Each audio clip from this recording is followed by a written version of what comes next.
I'm a 15-year-old male. I live in Germany, but I come from a small European country. This event had happened before I moved to Germany. In my country, we have field trips, usually at the end of 8th grade, that last for a week or so. Now, I've had my fair share of stalkers, but nothing like this. It was September in 2014, and I went to a field trip on an island with my class. I was 14 at the time. There was this girl, Jane. Jane used to be a normal girl up until that point. She was always kind of shy and really kept to herself, but everyone liked her. She was never bullied or anything, just a normal shy girl. We used to chat on Facebook a little bit, but nothing serious. I never really harbored any feelings towards her, neither in her favor nor against her. Now, back to the field trip. I've smoked a couple of cigarettes with my mates in our hotel room, and then we met outside. The teacher wanted to show us some plants that were specific for that area. Now, I've noticed that Jane was talking to me more often than before, and that she had walked very near to me, but I thought that was merely a coincidence. I didn't make a fuss about it, but as time went by, things had started to get worse. She started touching me, hugging me, and following me, respectively. On the third day, we went on a cruise to a nearby island, and during the cruise, she was sitting next to me. She had a camera and was taking pictures of me. I had zero sense of restraint at that point since I was young and didn't think much of it. I've noticed that she was taking a suspicious amount of photos, mostly of me, and I told her to calm down. Then she talked to me for an hour, but she didn't say anything interesting. She was mimicking the Irish and British accents to me and basically blabbering stuff for approximately an hour. And I was just smiling and replying with, "That's nice." In the following days, she had started to hug me and make me feel uncomfortable, so one day I came to her and told her that we needed to talk in private. We went to the woods and I asked her if she was in love with me or something like that. She denied it and kept saying that there had been a misunderstanding, but I knew that there was something off about her. Then she told me her life story. She said that her mother is a schizophrenic and that she's severely depressed about it. I felt sorry for her, but still, her and that touching was incredibly inappropriate. During our conversation, my mates wondered where I am and organized a search party for me. They found us eventually, but she had decided to stay behind and let me go. I have no idea what she was doing after I left. On one occasion, I'm a little fuzzy about the details, she came into our hotel room asking for water, as if there wasn't any water in her own room. However, when she got the requested water, she refused to leave the room. We got rid of her by telling her that we were going out to have some fun. The next day, the harassing got even worse. She would follow me around and hug me. The peak of her abnormal behavior happened in the evening. I took a walk with a friend of mine and turned around briefly only to see her behind us. She was following us, I kid you not. I have never felt this kind of dread in my whole life. We have made our way down the shore and I hid behind a big rock next to a police station. "We should go inside and tell the police we have a stalker," my friend joked. Anyway, she couldn't find us and gave up finally. My best friend heard the story and went to her room to tell her to screw off. I was infuriated with him because it was rude of him regardless of her actions. I'm usually not meek, but I thought that was horrible. Now I see that no matter how cruel that was, it was the right thing to do. I went to her room and apologized for my friend's actions. She was in her bed sobbing uncontrollably, and I calmed her down and went outside. A female friend of mine, Sarah, had invited me to come to her room so we could discuss something. I made my way to her room and saw 2 other girls there. We sat on the chairs in her balcony, and she had told me that Jane is a very depressed person who had done some self-harming in the past. I was shocked when I had heard that. So, amidst our conversation, I winced. I raised my look and saw Jane, maybe 50 meters or 160 feet away, just sitting on a rock, listening to music and staring at me. She had a solemn look in her eyes. I suddenly felt dismay and told my friends that we have a spectator. They winced too, and we decided to pry on her a little bit before backing out to the bedroom. "Just stay away from her," was the last thing Sarah told me before I left. To my luck, it was the end of our field trip and I finally got some rest. Weird encounters with her became fewer and fewer because she was often absent from school. Later I found out that she had overdosed on sleeping pills a couple of times but survived all of those occurrences. There was even a rumor that she had ended up in a psychiatric institution, but I have no proof of that and I can't tell you in confidence. The point of the story is that sometimes you have to be rude so you can prevent something like this from happening to you. It may seem cruel or it might even hurt the other person, but in the end, it's your life and you have to stand up for yourself and make sure that you're happy first.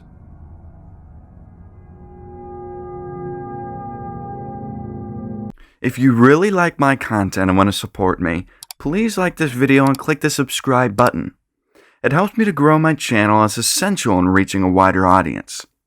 Most of you watching my videos aren't subscribed to my channel, and that's why my animations can't reach their full potential. They aren't recommended to more people who would surely love my content as much as you do. You can always unsubscribe at any moment. Thank you in advance, and enjoy the rest of the video. This happened to me some time ago, back when I was 10, on a field trip to a group of cabins some 70 kilometers or so from the city I lived in. The point of the trip was basically just to have fun. We weren't being taught much other than how to make shelters and light a fire in the rain. For the most part, we were supposed to spend the majority of the time just fooling around, playing tag and swimming in the nearby lake, and maybe playing board games inside the cabins when it was pouring outside. Things turned out to be less fun, at least during the first 2 days. At first, the trip seemed great. We got to choose our own roommates. There were 4 rooms in each of the 4 cabins, and my group of friends and I obviously chose one together. There were 4 of us in total: myself, an Indian guy, a Canadian, this happened in Canada, and a Chinese guy. Neither of us had ever been on a trip like this before, so far from home and in the middle of a mountainous forest. When we got there, we took a tour which was led by the camp's coordinator, this 20-something-year-old with shoulder-length blonde hair. He showed us the cabins, the lakes, the trails, and the kitchen and lunchrooms, and then stressed us that it was important that we not wander off far from the cabins, since, being in a forest at the base of a mountain, the chances of getting lost were relatively high. So we finished the tour, ate dinner, and then we were guided to bed, as we had arrived somewhat late. My friends and I were extremely excited, what with this being our first time sleeping away from home and everything. The Canadian friend had the, at the time, seemingly brilliant idea to share ghost stories while we got ready for bed. We each came up with a fictional character that would creep out kids or murder people or something. I came up with this idea of someone called Psycho, who would hide behind the shower curtains and then stab you when you stepped inside. For the record, no one showered during the 4 days we were there. The Indian guy came up with this typical under-the-bed monster who would grab your legs as you got close to the bed frame and drag you under. As the hours passed and lights out drew closer, we started to get the creeps. By the time the lights out hit 2 hours later, we were so high-strung with a combination of excitement and nerves that everyone, excluding me, decided to share one bed, even though there were 2 of them. The Indian guy's story about the grabbing your ankles and being dragged under the bed monster unnerved us to the point that we jumped onto the beds from nearby pieces of furniture rather than have to walk near the bottoms. As I mentioned previously, I decided to sleep on my own because 3 people in one bed, even 10 years old, was awkward, and this being summer, it was hot. We talked for a bit before turning off the lights and falling asleep, but I was awoken some hours later by what sounded like whispering. I didn't move at first, since the stories we had shared while getting ready for bed were still in my mind. And then I recognized the voices, and realized my friends were the ones whispering, from over on the other side of the room in their bed. So I relaxed for a moment, and I was about to call out and ask what they were discussing when the Indian guy, apparently unaware that I had woken up, hissed, "What's it doing?" Immediately, the thought of some monster looming over my bed took to my mind, and I froze, eyes darting around in the darkness. I didn't see anything, as the room was empty and it was too dark to make out the distinctive forms of my friends in the other bed. "It's looking at him," said the Chinese guy, and then added, "Do you think it will break the window?" And then I looked at the window. It was one of those floor-to-ceiling ones with a latch that opened up to a balcony. Standing in the balcony, pressed up against the glass, was the silhouette of a person. The curtains were drawn, but they were white and thin, and we could still see the warped shadow of the person, illuminated from behind by the dim light of the moon. The man, it was almost certainly a man, was holding a long pole with a wide end, similar to a sledgehammer or even an axe. I whispered, "Guys?" The man outside didn't move, but the Chinese guy did. I didn't know how he even worked up the courage to do this, but he crawled out of bed and slowly worked his way to the side of the window, duck low, all commando style. He reached forwards, grabbing the curtains, and was about to peek between the fabric when the man outside knocked on the glass.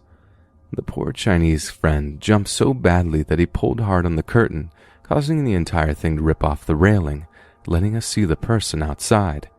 He was dressed in black, aside from a pair of orange shorts, and had a ski mask on. What he held in his hands was actually a shovel, rather than a hammer or axe. Nevertheless, the four of us were terrified. The Chinese guy screamed and bolted for the door, and in less than a second, the four of us were scrambling out of bed and hightailing it for the exit, screaming all the while. My Indian friend tripped along the way, and the Chinese friend was in such a rush that he slammed into the door, causing the lock to nearly snap.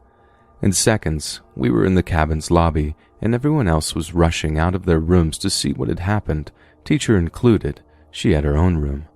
We told the teacher, in terrified gasps, what had happened, and she went to investigate, but found nothing. The person had disappeared. After that, it took about an hour before we were convinced to even step back into our room. I clambered into bed with my friends despite their protests, and we stayed awake for the remaining 4 hours or so, hands clutched around our flashlights. The curtains remained open. The next day passed normally, and though we talked about the event, we soon forgot ourselves in the blur of activities that the camp counselor set for us. We ate lunch, fooled around, ate dinner, and then, with no small amount of dread, walked back to the cabins and got ready for bed. The same guy actually came back, but to a different cabin this time.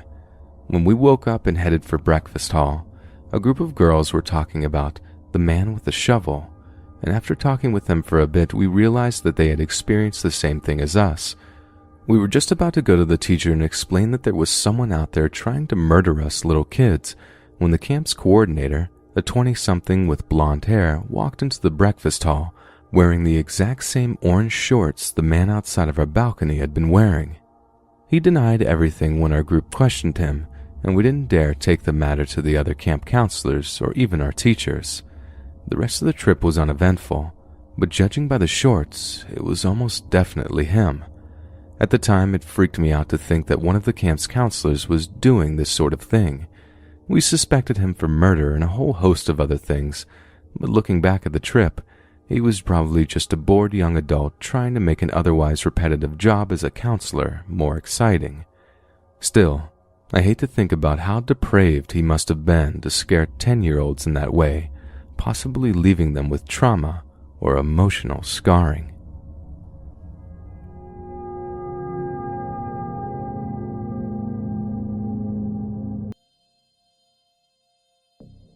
It was the summer of 2013, and I was on a field trip with my summer camp to a water park in West Palm Beach, Florida.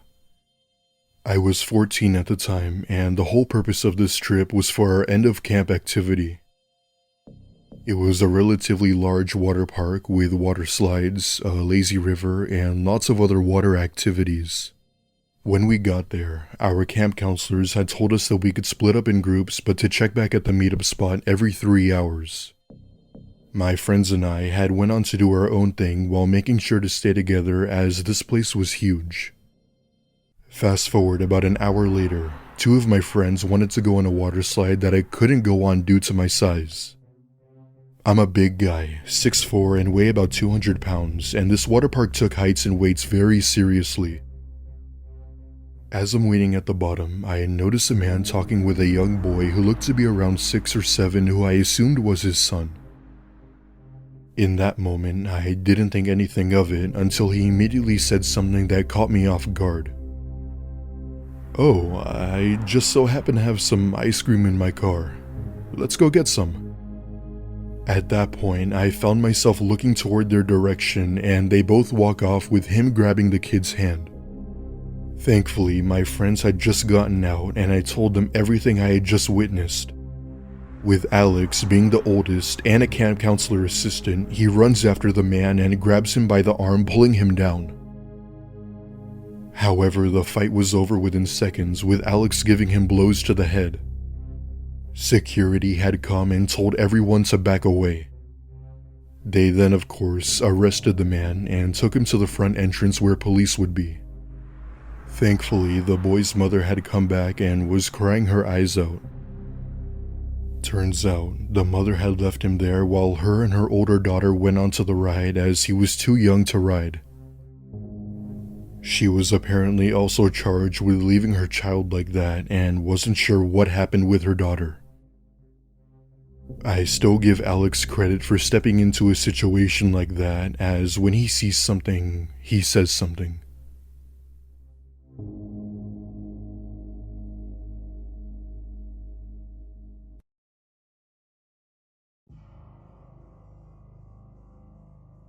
This took place when I was around 23 years old back in 2014. I used to work as a summer camp counselor at a Jewish community center in Florida. I was one of the counselors for a younger group of kids, and oftentimes the camp would take about 2 field trips a week to various places.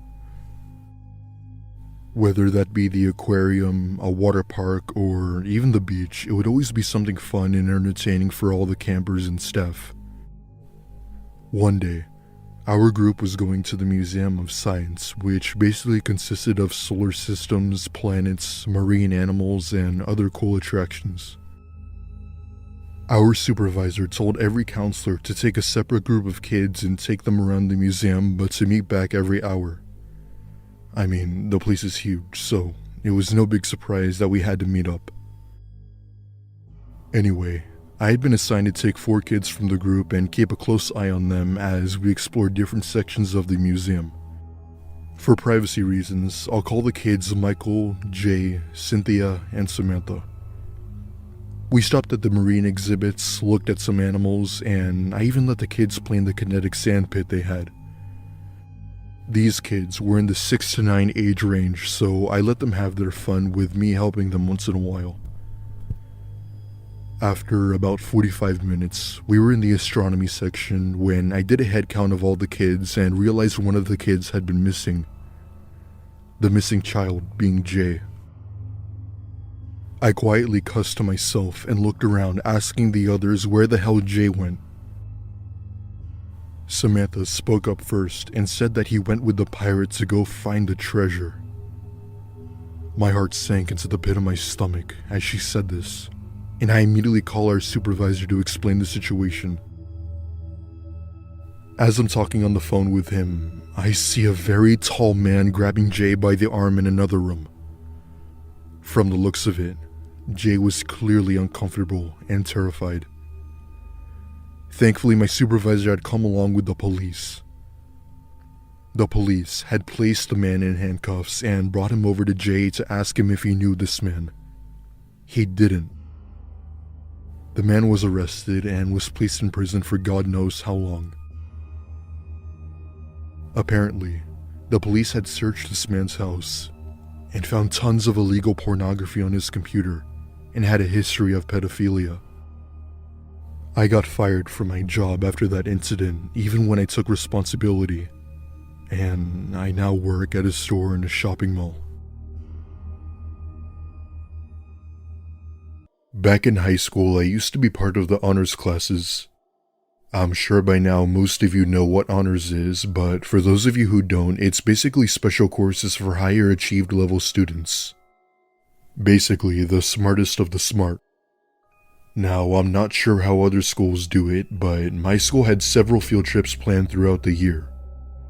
One of them involved going to the Stanley Hotel, which is said to be one of the most haunted hotels in America. On top of that, it was also featured in the hit 1980 movie, The Shining. I never really believed in the paranormal. I thought the whole thing was BS just so people can get views for fabricated videos. This trip was for our history class, and with our teacher being super into this kind of stuff, he didn't hesitate. When we got there, the tour guide gave us a small tour of the main lobby and gave us info on the hotel's history. About 10 minutes into the tour, I began to get bored and remember wandering off into this other room to look around. In this room laid a piano surrounded by those red ropes you'd see, indicating that it was just for display. I, for some reason, found this piano amusing, which is weird considering the fact that I was never into music. I get a little closer, and right then, I hear clear as day a single key note from the piano. I jump back in shock, figuring that it might have been a chord or something that snapped from the inside. It was at that point when I noticed an older man in the room with me. He nods his head at me, indicating that he heard it too, which made my skin crawl.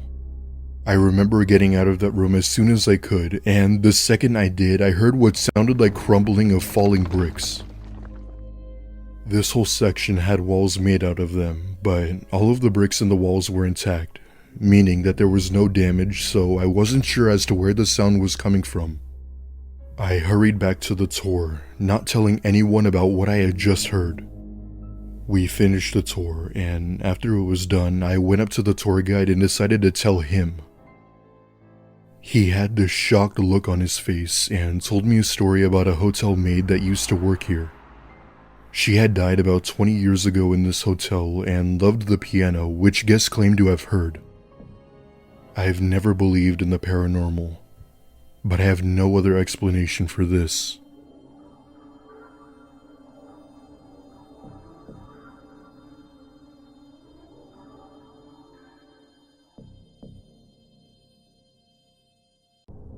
This happened to me when I was in first grade, so about 6 or 7 years old. I'm now in my mid-20s.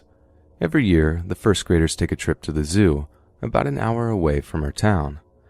I was a shy little girl, so I spent most of the bus ride staring out the window while the other kids were busy conversing with each other. A Jeep pulls up where I have a clear look into the vehicle and at the driver. We were on the interstate.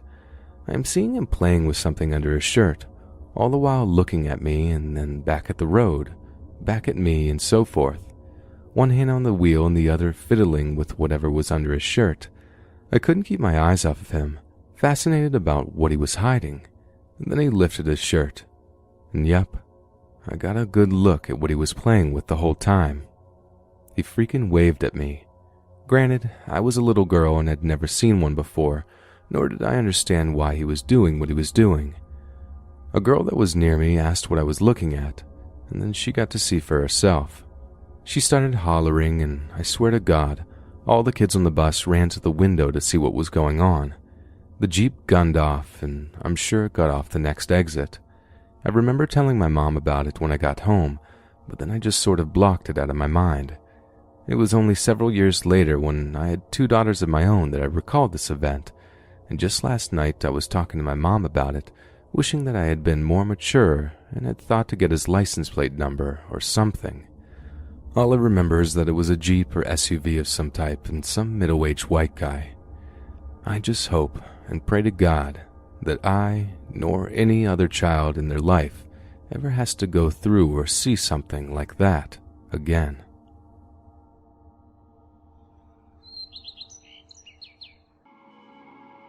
This took place back in 2016 when I was a junior in high school. I was around 17, which is the typical age for an average junior. Our class was going on a day field trip to a nearby wooded area by a lake to learn about some plants and study them. It was for our earth science class, and the objective was to use the so-called skills we learned in class to identify which plants were which.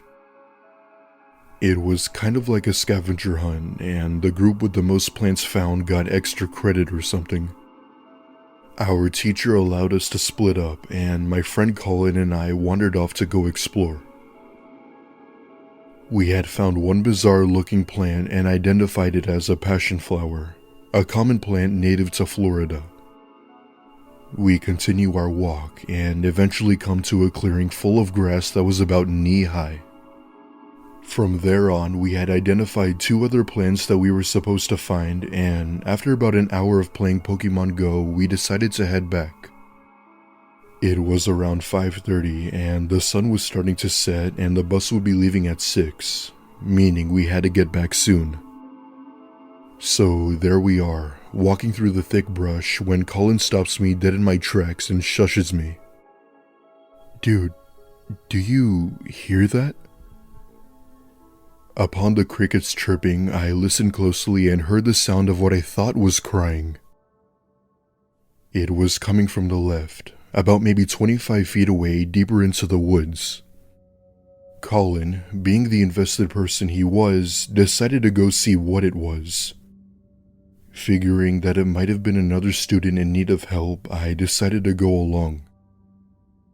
We walked through the thick brush with twigs and branches hitting our faces the further we went. The closer we went through, the more clear the crying got. By now, the sun was almost set and we had to turn on our flashlights from our phones to light our way. Suddenly, Colin stops and puts his arm in front of me and tells me that it was coming from behind one of the trees. He points to a large tree about a few feet away and the crying was clearer than ever. I tell him that we shouldn't go over there and that something didn't feel right. Colin, being the tough guy he was, ignored my advice and walked over while I made my way back to the bus. Not even 30 seconds later, I hear Colin scream at the top of his lungs. I see Colin come running toward me, grabbing onto my hand and bolting it to the bus. All the while, I'm trying to question him while we practically ran for our lives, but he wouldn't answer me.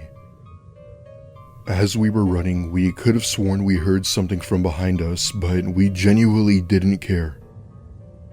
We thankfully made it back to the bus just in time, hyperventilating. There were a few students who looked concerned, but we refused to reveal anything, fearing we'd get into trouble. Throughout the bus ride home, I tried every attempt to convince him to tell me what he saw, but he gave no response. From that point forward, we didn't mention anything about this to anyone, even our parents. Colin and I are still friends and are now both in our last semester of college. Till this day, Colin still refuses to tell me as to what it was he saw, and I'm not sure if I'll ever know. Sometimes I'll look back on that day and think about going back to the lake to try and listen for the crying again, but I'm not sure I want to.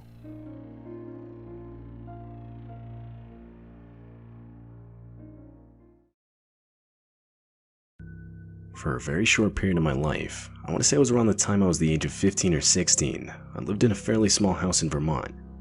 My family didn't live there long. It was located in the forest and far from almost everything, making any task that required leaving the house pretty inconvenient. However, there's one experience I had at that house in the time I lived there that I'll likely never forget. It happened in January. I only remember that because I can recall New Year's Day being just a few days earlier. My cousin Jason and I were both still on school break at the time and had planned to spend the night at my place. This was something we would often do. We would typically stay up till 2 or 3 a.m. playing Xbox, watching movies, or something along those lines. This would all happen in the living room. This night, we had been watching a movie. I don't remember what movie it was, but that's not important. What I do remember is being maybe halfway through the movie when Jason kept looking out the window, just slightly to the right of where we were sitting. It got to the point where, like every minute, I could see his head move out of the corner of my eye. Now, I should mention, on that night there was a fairly bad snowstorm happening. At first, I just thought he had been watching the snowfall, until I realized just how long he had been staring out the window for. I asked him what he was looking at. He kept staring, and responded saying how he thought he saw something. This instantly filled me with anxiety. I think this was mostly due to where we lived. Wild animals weren't all that common, and like I mentioned earlier, we didn't really live near anything. So, someone on our property, especially at this hour and during a snowstorm, would 100% be cause for concern. Nothing happened for a couple minutes. I kept asking follow-up questions, but he just told me to be quiet, like as if to be able to focus. That's when we saw it. The clear shadow of a person sprinting from one tree to the next. Both of us physically jumped in reaction. There was no sound, but the sheer sight alone was enough to startle us. Now, this was a good 200 feet out from the house, so we couldn't exactly tell if the person was coming closer or not. We both looked at each other, and right back out the window, I guess as a way to confirm what we just saw. A couple minutes of this went by, when it happened again, but this time much further to the left of where the first sighting had occurred. Slowly over time, the sightings would become more frequent. It was clear by this point that there was more than just one person. Eventually, one of the figures got out from behind a tree, but this time, instead of moving behind another one, it just stood there. And after a couple seconds, the figure started sprinting in our direction. This was enough to break us out of our sort of trance of disbelief we were in and run. I ran straight upstairs to wake up my dad, but by the time he got up and followed me downstairs, there was no one visible outside. Jason and I both explained to him what we had seen. Typically, I don't think my dad would have believed us, but I guess he was able to see the genuine panic in our eyes. We all went around the house, verifying all the doors and windows were locked. My dad then went outside armed with a weapon. He briefly walked around the house before returning inside, but he found nothing. That night, we convinced my dad to fall asleep in the living room with us. Come morning, and the snowstorm had almost completely stopped. We went outside to better assess the situation in the daylight, and we would find multiple sets of footprints in the snow next to the trees facing our living room's window. They were pretty filled in from the snowstorm, but still clearly visible and recognizable as footprints. There were even some around the house, like on top of the footprints my dad had made the night before. I even talked to my dad about it, and he said those had not been there when he went outside. Even more disturbing was how our shed had been left completely open, with the only things stolen being our knives we used for hunting. None of this, however, would be enough to get my dad to call the cops. He always had this we take care of our own mentality, and I guess he just never saw calling 911 as an option. We moved out of that house 2 weeks later. Not because of the incident, rather that just so happened to be when we had planned to move. I was extremely grateful for this. At least as far as I know, nothing happened in those 2 weeks. This whole experience still freaks me out to this day. Seeing firsthand multiple people on your isolated property in the middle of the night and during a snowstorm is straight out of a nightmare. And I do my best not to think about it.